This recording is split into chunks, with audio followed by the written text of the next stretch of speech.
Meanwhile, Samaki Walker joined the Lakers after they had won back-to-back titles in 2000 and 2001.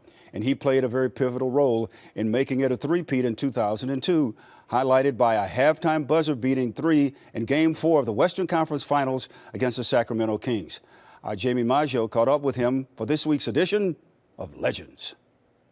Legends, sponsored by CallJacob.com. Final seconds, Walker shooting for three. Day one, you find out you are going to be going to the Los Angeles Lakers. It was during 2001, obviously during the worst times of American history. 9/11 just happened. I got a phone call from three people: Magic Johnson, Shaquille O'Neal, Kobe Bryant. I was at one of the lower times because I had been released actually by San Antonio.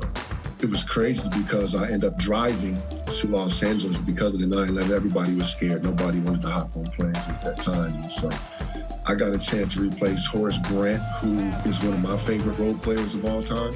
What do you remember from that championship season? What stands out?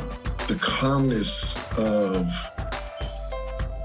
this team, regardless of whatever it endured, there was never any button or switch that made this team feel like they were never going to win. There was some personality in that locker room. Facts. Tell me about that. A very unique group of guys. You know, you had your Brian Shaw, the Rick Fox.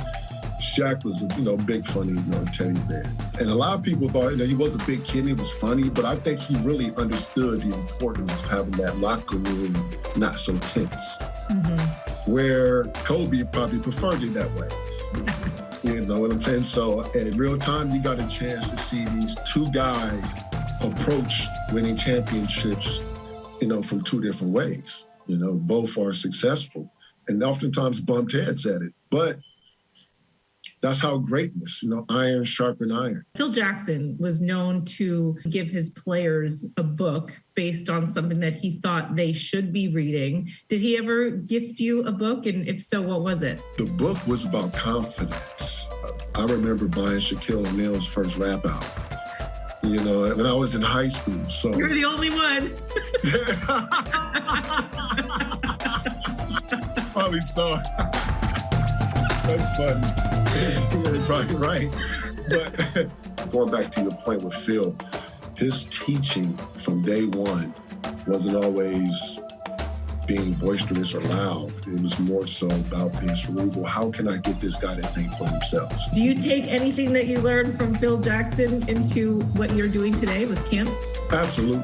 Phil Jackson really reminds me of my father, who is a cerebral guy. I was taught by my father, basketball was a platform. When I was 11 years old, he pulled out a basketball and said, "This will take you around the world." Literally, and that's what it did. Thanks for watching Legends on SportsCentral. The law offices of Jacob Emrani are proud to support the team who built the basketball dynasty here in Los Angeles. The legendary team at CallJacob.com are here for you 24/7.